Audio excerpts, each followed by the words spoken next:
Hey, what is up YouTube? It's HamDawg Hype and welcome back to another video. So today we'll be doing another Pokemon Cards by Mail. Today will be basically a bunch of Shadowless cards, and actually we finally bought some Shadowless Holos, and I'm doing a new approach to these videos. I know before I was opening up the packages on the video itself just to make sure nothing was touched or anything, but there was a lot of sensitive information on the packages, and for security reasons I was trying to hide those, and sometimes even in the packages themselves there was some sensitive information. So I decided to just go through the packages and take out everything and then just put the cards back the way they basically came and try to move as much tape as I can that was obscuring the cards, just for faster ways of opening this up, because some of these videos are becoming 20 minutes long and I really want them to be closer to 10 to 12. That's my goal. But anyways, our first two packages are from eBay and they're Shadowless Holos. So 3 cards in total. These should be Machamp and I think Magneton. Yeah, these are Shadowless base sets. We're gonna go through those in just a second. I think I bought them for, I actually forgot. I wrote down the prices and what I bought them for and I forgot. I lost a sticky for those, unfortunately. And this second package should have a Hitmonchan. This one was moderately to heavily played. I didn't open this one up fully yet. But these were bought from eBay from a pretty good seller, actually, I would say. And let's see if the seller did anything that doesn't basically match up to what they said. So yeah, 3 Shadowless Holos. I don't think I've ever bought a Shadowless Holo before.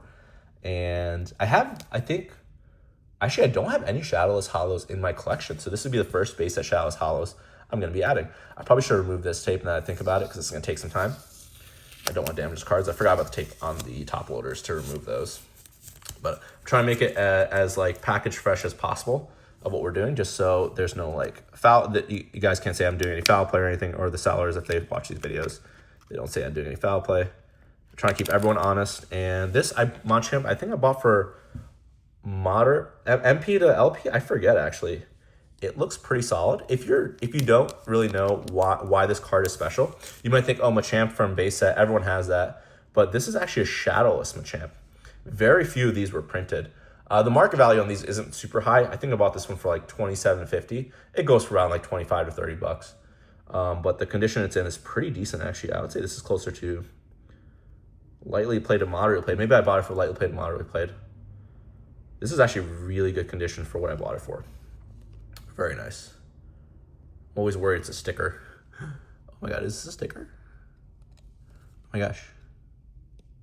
This isn't a sticker. I gotta expect that later to make sure it's not a sticker. It kind of feels like a sticker, honestly. But I'm always worried I bought from eBay it's gonna be a sticker. So I'm gonna have to have someone authenticate that for me sometime.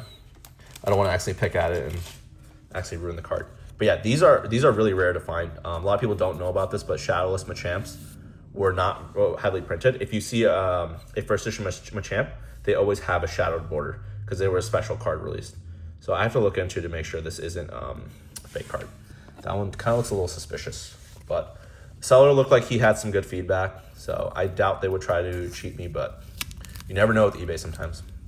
But I got a pretty decent deal. And then this Magneton was, I think, lightly played. This one was moderate to heavily played. It looked more like moderate played to me. Actually, yeah, it definitely looks moderate played. Maybe a little bit of specking. I can probably get that off later.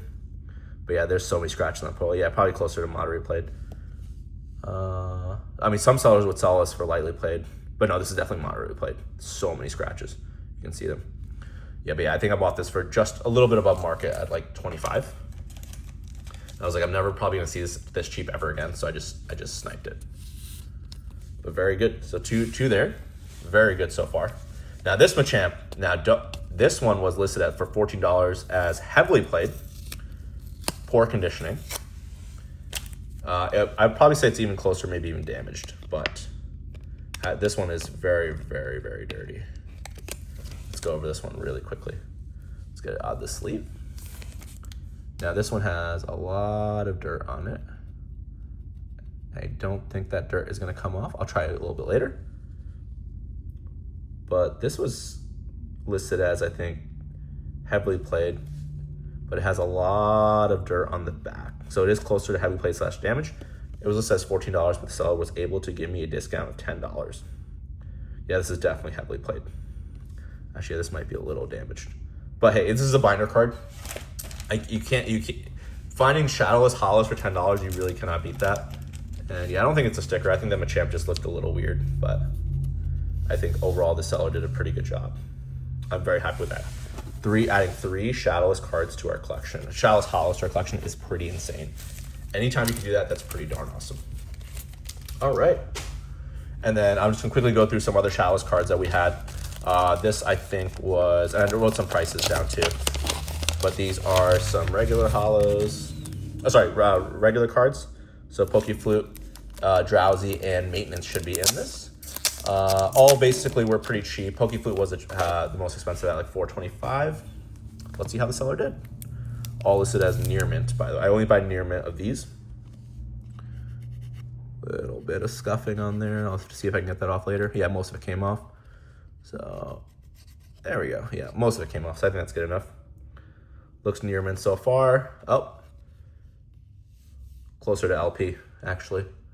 You're allowed to have a little bit of whitening on the sides, but this is definitely lightly played.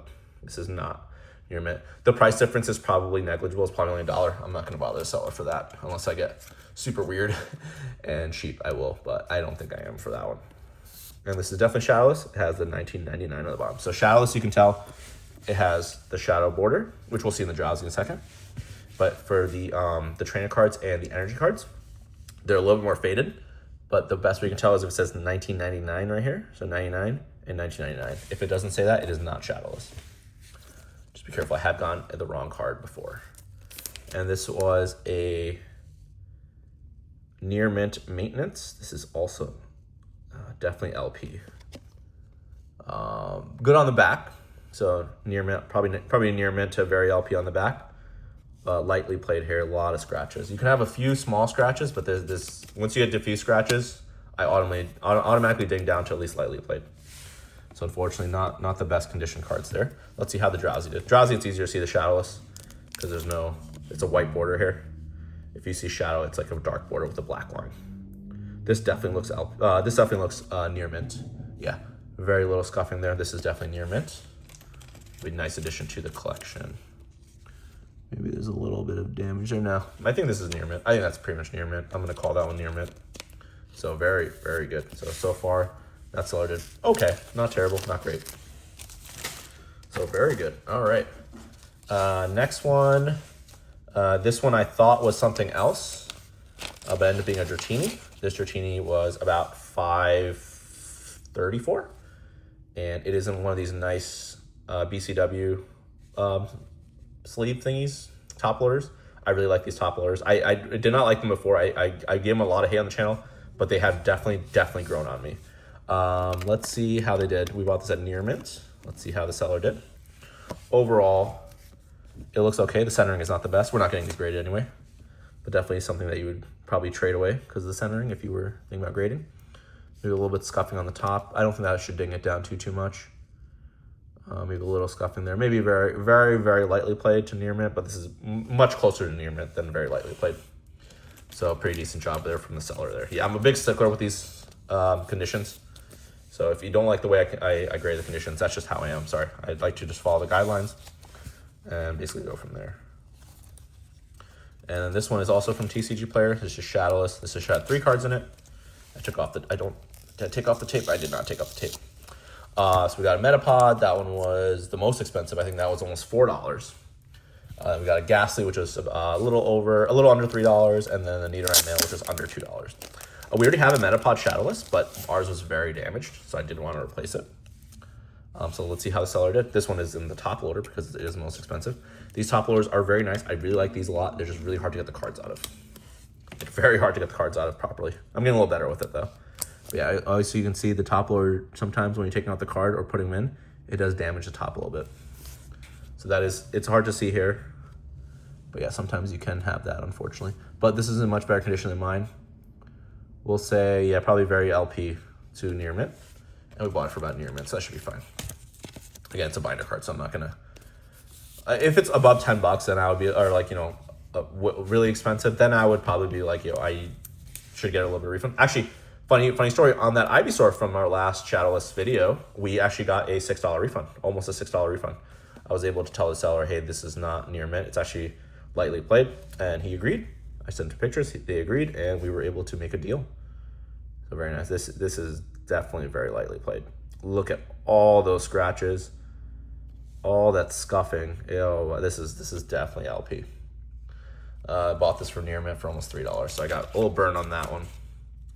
Yeah, oh wow, you can just see the scratches there. That's unfortunate. That's not. I still give them like pretty good reviews. I should start being a little more dingy on the reviews, but you know, I don't want to hurt anyone's business at the end of the day. This is the Nidoran. Whoa, what is that? That is a lot of dirt right there. I wonder if that's from the package. Oh.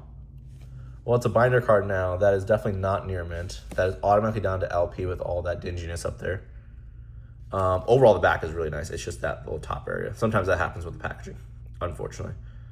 It could also be where they stored it. Sometimes the cards in the front can be heavy on one edge and cause that issue.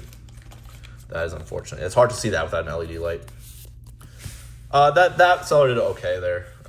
Definitely closer to LP overall, I think. Overall, that package I think was like maybe a little under $10. So getting a few dollars back wouldn't be like really worth it for me at this point.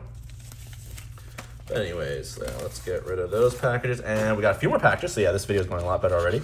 This is a Shadowless Caterpie and a Jinx. Should be at least. So let's see how they did. Oh yeah, these things are cool. I just don't. They're still growing on me. I guess they're both in the same sleeve. I don't also like when sellers do that in the same exact sleeve. It's a little bit of a pet peeve for me. Okay, this Jinx, we already have a Jinx, but ours was very damaged. Heavily played, very damaged, and this is bought near mint for under $3, just under $3. There's a tiny scratch up there, but overall a very good binder card. So probably closer to very lightly played because that scratch up there, but you can have scratches for a near mint. So very nice. Okay. This one has a lot of dirt on it. I wonder if I can just, yeah, sometimes you can just scrape off the dirt, but be really careful. If your nails are really sharp or raggedy, you can actually damage the card. So do that with caution if you're ever gonna scratch it. I've been doing that for a long time, so I know I pretty much know what I'm doing. If I'm going too deep, I stop. Yeah, right now I would be going too deep for this one, so I'd probably have to stop. Let's see. Yeah, I haven't caused a scratch yet, but there is dirt on that one. This one is definitely not near mint. And this one was actually more expensive than the Jinx. This is actually very lightly played at the best. Again, it's a binder card, so we'll leave it the way it is. But yeah, that dirt, yeah, it's not coming off. If I scratch any harder, it would damage the card. All right. All right, and then the last package, and then we'll do a quick review. This is the Magmar and Vulpix. I don't think there's any sensitive information here. I think I already went through it. But yeah, this should be Magmar and Vulpix. Yeah, this one was taped on there. I just took off the tape from the front. Magmar was a little over $5. Vulpix was a little over $3. So let's see how we did. I think I might already have a Vulpix too, but I needed an upgrade. I think that was the justification of buying this.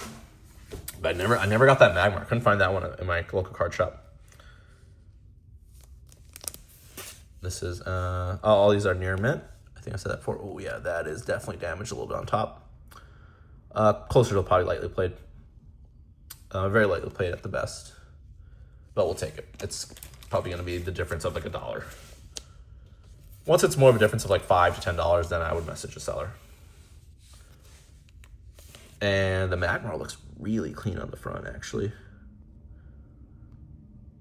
This looks really, really freaking clean. Oh, that little white speck. Oh, honestly, if that white speck wasn't there, and that little scratch wasn't there, this could be actually a mint condition card. It's really hard to call a card mint condition. Mint condition is like, basically, it's like literally right out of the factory with absolutely no defects. And that's really hard to get with these older cards because they've been sitting in packs for a while or in like people's like binders or stuff like that. But this is one of the most pristine cards I've gotten so far, actually. But wow, that was actually a pretty decent haul. I'm really excited to add a lot of those cards to our binder. Let's go ahead and just quickly review the regular cards. So Magmar, Vulpix, Caterpie, Jinx, Nidoran, Ghastly, that was a really bad one. Dratini, Drowsy, Maintenance, and Pokeflute, those weren't too great either. But we got some pretty decent holos, and yeah, I know they're a little on the scuff side. But these are Shadowless cards nonetheless. So I think we did overall pretty good for the pricing. Let me know how you guys think I did. I think this one was about $27.50. This one was $25, and this was $10. These are all Shadowless, by the way. So I think we did pretty good. Let me know how you think we did. Leave a comment, like, subscribe, and join us on our next Pokemon Cards by Mail video. Peace out for now.